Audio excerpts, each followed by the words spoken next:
जोहार एवं नमस्कार मेरे साथियों। मैं नवीन कुमार 11वीं क्लास का एक छात्र आप सभी के समक्ष भारत के उस राज्य के बारे में चर्चा करने हेतु समक्ष प्रस्तुत हुआ हूं जो पूरे देश भर में खनिज मामलों में प्रथम स्थान रखता है, जो पूरे देश भर में 40% खनिजों के आवागमन में हिस्सेदारी निभाता है। जी हाँ दोस्तों, वह राज्य कोई और नहीं, अपना राज्य झारखंड है, जो देश के अंदर बहुत सारे कारखानों को जीवित रखा है। तत्पश्चात उसमें काम कर रहे लोगों को जीवन यापन होता है। प्रश्न यहाँ पर यह उठता है कि खनिज मामलों में प्रथम होने के बावजूद भी अपना राज्य झारखंड इतना पिछड़ा क्यों है? यहाँ पर रहने वाले लोग, अधिकतर लोग गरीबी रेखा के नीचे क्यों हैं? बात आती है खनिज मामलों में तो प्रथम स्थान रखता है, तो इसके बाद तो उसे प्रथम स्थान पे होनी चाहिए हर एक बातों में, परंतु ऐसा नहीं होता है। काम कोई करता और है, मेहनत करता कोई और है, फायदा किसी और को मिलता है। ऐसा यहाँ पे रहने वाले लोगों के साथ ऐसा क्यों होता है? जी हाँ मेरे दोस्तों, आप सभी के साथ, आप सभी के समक्ष मैं नवीन कुमार इन्हीं सारे कारणों के बारे में आज बात करने के लिए आया हूँ। ऐसे तो गरीबी रेखा हर राज्य में मिलती है, ऐसी बात नहीं है। बात यहाँ पे यह है कि अपना राज्य झारखंड इन सारे मामलों से बहुत अलग है। तो चलिए मित्रों, इन कारणों के बारे में बात करते हुए आगे बढ़ते हैं। यहाँ पर सबसे बड़ा जो कारण उभर कर आता है वह है कि यहाँ पे जो खनिज पदार्थ जो मौजूद हैं, इनका जो यूटिलाइजेशन होता है, इनका जो प्रयोग होता है, इनका जो उपयोग होता है, सही तरीका से नहीं। इसके लिए जिम्मेदार कौन है? सिर्फ सरकार? कभी नहीं। सरकार को चुनने वाले हम हैं, सरकार को ऊपर भेजने वाले हम हैं, सरकार को जनप्रतिनिधि बनाने वाले हम हैं, तो इसके लिए जिम्मेदारी सबसे पहले हमारे ऊपर आती है। जी हाँ दोस्तों, इसके लिए जो जिम्मेदार है सबसे पहला जनता होता है। ठीक है, सबसे पहला रीजन हुआ हमारा यहाँ पे नॉट प्रॉपर और इफिशिएंट यूटिलाइजेशन ऑफ मिनरल्स।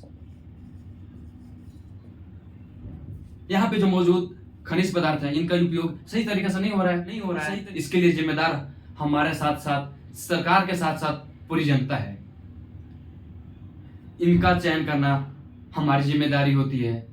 तो क्यों ना हम अपना जो वोट है वो ऐसे लोग के पक्ष में, ऐसे व्यक्ति के पक्ष में दे जो हमारे हित के बारे में सोचे, हमारे लिए सोचे। तो कैसे जीडीपी बढ़ेगा अपना राज्य का? जब जीडीपी ही नहीं बढ़ेगा तो क्या सरकार हमारे लिए कुछ कर सकती है? कभी नहीं। दूसरी कारण क्या है कि not proper selection of MLA. यहां पे जो एमएलए का जो चुनाव होता है, जो राज्य सरकार बनने के लिए जो चुनाव होती है एमएलए का, यदि उस स्तर पे हम सभी सावधानी बरतेंगे तो उस स्तर से राज्य को सुधारने का मौका मिल सकता है। यदि हम एमएलए को ही सही पूर्वक नहीं चुनेंगे तो हमारा मुख्यमंत्री भी सही नहीं होगा वहां पे, और यदि मुख्यमंत्री सही नहीं हुआ, होने का कटोरा होते हुए भी भीख मांगना पड़ेगा। ये बात यहाँ पे उभर के आती है। यहाँ पे सबसे बड़ी और कारण क्या होता है कि लोग, जब एमएलए का जो चुनाव होता है, जब एमएलए का चुनाव होता है तो उस समय लोग दारू, महुआ, मीट मछली पे बिक जाते हैं। तो इसका वसूली कौन करेगा? इसका वसूली तो हमारे जो जनप्रतिनिधि जिनको चुनकर आप भेजेंगे, जिनसे आपने मीट मछली खाया है, तो क्या उसका वसूली वो चुनाव के बाद नहीं करेंगे? ऑब्वियसली सब लोग करता है, करेगा ही। तो ऐसे लोग को चुनिए ना जो अपने हित में काम करे। आप मुर्गा मीट पे ना बिके, सामने वाला देगा ही। राजनीति यह मेरे कास्ट का है, मैं इसे वोट दूंगा, वो मेरे कास्ट का है, वो तुम उसे वोट दो, ऐसा कब तक चलेगा साथियों? ये सिर्फ हमारे राज्यों में नहीं बल्कि देश के बहुत सारे राज्यों में ऐसी प्रथा है। लेकिन जहां पे लोग शिक्षित हैं, ऐसे प्रथाओं पे रोक लगा देते हैं, ऐसे सोच वाले लोगों को बहिष्कार कर दिया जाता है। तो चौथा पॉइंट क्या होगा कि not proper management of the education policy. शिक्षा जो नीति हमारी सरकार बनाती है, यदि बच्चों को सुविधा पढ़ने के लिए नहीं मिलेगा तो ऑब्वियसली बच्चे अपने राज्य छोड़कर कहीं और चले जाएंगे। चलिए नेक्स्ट बात आती है एजुकेशन पॉलिसी की। अब आप लोग कहिएगा कि एजुकेशन पॉलिसी इसमें क्या रोल निभाएगी? तो एजुकेशन को पॉलिसी का भी बहुत बड़ा रोल होता है, जो हमारा फोर्थ पॉइंट हो गया एजुकेशन पॉलिसी। यदि यहाँ पे रहने वाले बच्चों के लिए सरकार सही पूर्वक सुविधा उपलब्ध नहीं कराएगी तो बच्चे लोग मजबूरी वश उन्हें दूसरे राज्य में पलायन करना पड़ेगा पढ़ाई हेतु। ये उनका कोई शौक नहीं होता है, बल्कि वे मजबूरी वश दूसरे राज्य में पढ़ाई करने हेतु जाते हैं। यदि उन्हें अपने राज्य में ऐसा सुविधा मिल जाए तो कौन चाहता है अपना घर छोड़कर दूसरे यहाँ जाना। थर्ड होती है not proper management of the administration. यहाँ पे अब बात आती है प्रशासन की। तो यदि ऊपर यानी कि हमारी सरकार ही यदि सही नहीं हो तो क्या आप प्रशासन के लिए क्या बात आती है एडमिनिस्ट्रेशन की। तो यदि सरकार ही सही ऊपर में ना रही तो क्या एडमिनिस्ट्रेशन सही से चल पाएगा? कभी नहीं। तो यदि हम लोग चाहते हैं कि जो हमारे राज्य में प्रशासन जो नीति है, प्रशासन के लिए जो नियम बनाए गए हैं, जो प्रशासन जो फॉलो करती है वो सही पूर्वक चले, हर प्रशासन यानी हर पुलिस वाले, हर लोग एक दूसरे से अच्छे भाव से बात करें, तो इन सब के लिए नियम जो बनाने वाली जो होती है सरकार ही होती है। इसके लिए सरकार का भी चयन अच्छे तरह का होना चाहिए, यानी कि हर एक कदम पर सरकार का चयन बहुत बड़ा महत्व रखता है। प्रॉब्लम तो गिनाना बहुत आसान होता है, प्रॉब्लम बता देना बहुत आसान चीज है, सही बात भी है। लेकिन दोस्तों मैं इस वीडियो में यहाँ पर समस्याओं के साथ साथ मैं इनके समाधानों के बारे में बात करूं। जो है भारत का औद्योगिक क्षेत्र के नाम से भी जाना जाता है, लैंड ऑफ फॉरेस्ट, यानी कि फूल पत्ती पेड़ पौधे का इलाका। इसे हीरो का घर भी कहा जाता है। इसकी जनसंख्या की अगर बात करी जाए तो इसकी जनसंख्या कुल 3,93,00,000 कुछ ये डाटा है। क्षेत्रफल की यदि बात की जाए तो क्षेत्रफल इसका 79,714 स्क्वायर किलोमीटर। तो आप लोग बोलोगे कि यहाँ पे जनसंख्या की बात कहाँ आती है, आप बोलोगे कि क्षेत्रफल की बात कहाँ आती है। तो किसी राज्य के डेवलपमेंट में उनकी जनसंख्या भी बहुत बड़ा रोल निभाती है और उसका क्षेत्र भी बहुत बड़ा रोल निभाता है। तो अब आगे बात करें इसकी जीडीपी की अगर बात करते हुए चले तो ये आती है कुल 53 बिलियन डॉलर, कुछ ऐसा डाटा है। यदि इसे इंडियन रुपीस में कन्वर्ट कर दिया जाए तो ये कुल लगभग 3.83 लाख करोड़ आती है। इतने पैसे होने के बावजूद भी अपना राज्य पिछड़ा राज्यों में आता है। इसका कारण तो मैंने पहले बता भी दिया है, यानी कि इतने खनिजों का आवागमन होता है हमारे राज्यों से, इतने खनिजों का आवागमन होता है हमारे राज्यों से, उसके बावजूद भी लोगों को यहाँ पे सही से रोजगार नहीं मिल पाता है। कोयला जो कुल 29% के लगभग मिलता है, 26% के लगभग आयरन मिलता है और कुल 18% के लगभग कॉपर मिलता है। और यदि अदर मिनरल्स की बात की जाए तो अदर मिनरल्स में यूरेनियम, मिका एक्सेट्रा आदि है। इतने 53 बिलियन डॉलर होने के बावजूद भी, 53 बिलियन डॉलर जीडीपी होने के बावजूद भी इसका यूटिलाइजेशन प्रॉपर तरीके से नहीं हो पाता। नेक्स्ट चलते हैं 53 बिलियन डॉलर के पास। आखिर इतना पैसा का होता क्या है? तो कुछ पैसे दलालों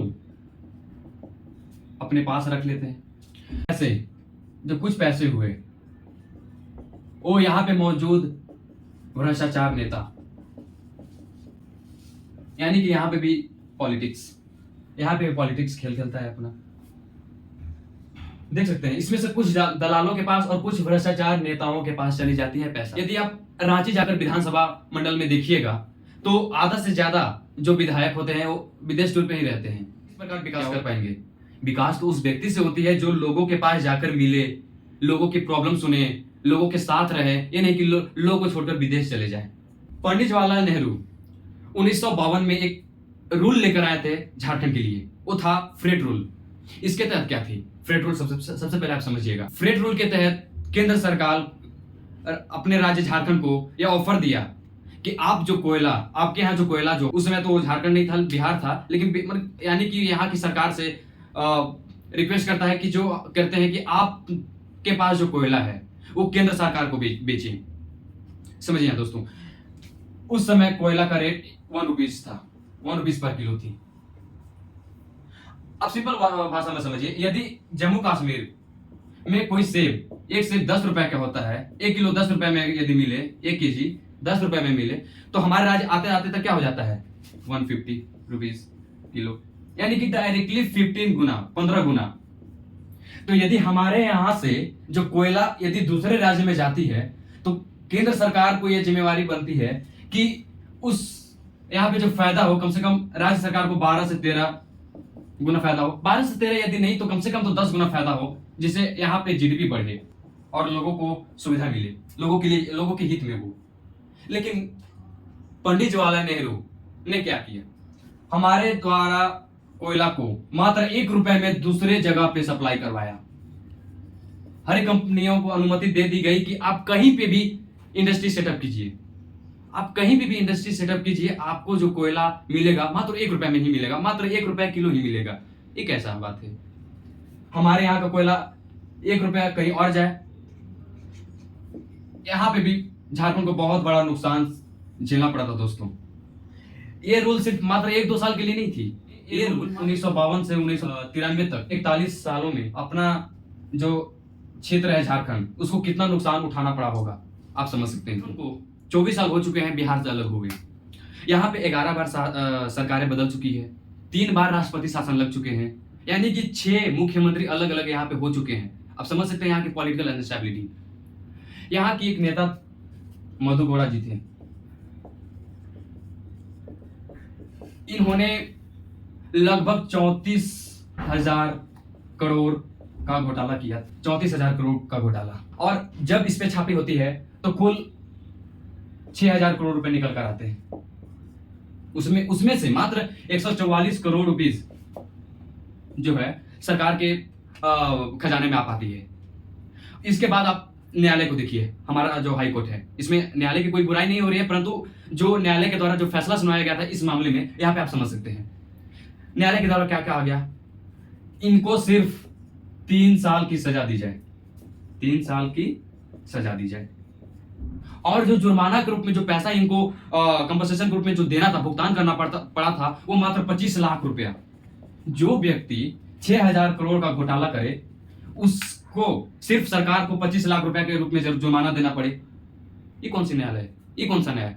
और मात्र 3 साल की सजा, मात्र 3 साल की सजा। 6,000 करोड़ घोटाला के बाद 3 साल की सजा और 25 लाख रुपया भुगतान करना पड़े, ये कैसा न्याय? यदि कोई यहाँ पर चोरी करता हुआ पकड़ा जाए, मात्र चोरी करता हुआ पकड़ा जाए, तो उसे सजा लगभग 2-3 साल का हो जाता है।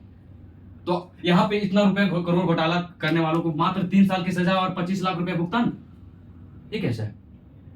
तो अब यहाँ पे ओवरऑल कंक्लूड यह होता है कि हमारे द्वारा जो सरकार चुनी जाती है वो हमारे हित में काम करेगी या हमारे हित में काम नहीं करेगी, वो हमारा चयन ही बतला देता है। तो झारखंड में, अपने राज्य झारखंड में आगामी दिनों में चुनाव होने वाले हैं, दिसंबर में चुनाव होने वाले हैं। तो मैं झारखंड के हर एक वासियों से यह कहना चाहूंगा कि अपने वेग का प्रयोग करते हुए इसमें मतदान करने जाएं, और जो आपको सही लगे, जो आपके बारे में सोचे, आपके हित में सोचे, उसी को वोट दे। ऐसा नहीं कि किसी पॉलिटिकल पार्टी के लिए मैं फेवर करने आया हूं, ऐसा कोई बात नहीं है। आपको जो आपके एरिया में जो नेता काम करे, जो अच्छा लगे, जो काम करे, जो आपके साथ उड़ता बैठता हो, आपके पास आए, आपकी समस्या सुने, ये ना कि विदेश चले जाए घूमने के लिए, वैसे नेता को कभी ना चुने। वैसे नेता को चुने जो आपके पास आते हो, आपके समस्या को सुनते हो, ऐसी समस्या हो जो आपकी समस्या, ऐसा व्यक्ति हो जो आपकी समस्या को विधानसभा में उठाए, आपकी परेशानियों को उठाए। तो दोस्तों आप समझ सकते हैं अपना राज्य इतना पिछड़ा क्यों है, इतना गरीबी क्यों है। यहाँ पे जो हमारे द्वारा चयनित नेता कुछ सही नहीं है। इनमें जो बदलाव, यदि आप अपने राज्य में कुछ बदलाव चाहते हैं तो सरकार में बदलाव लाइए।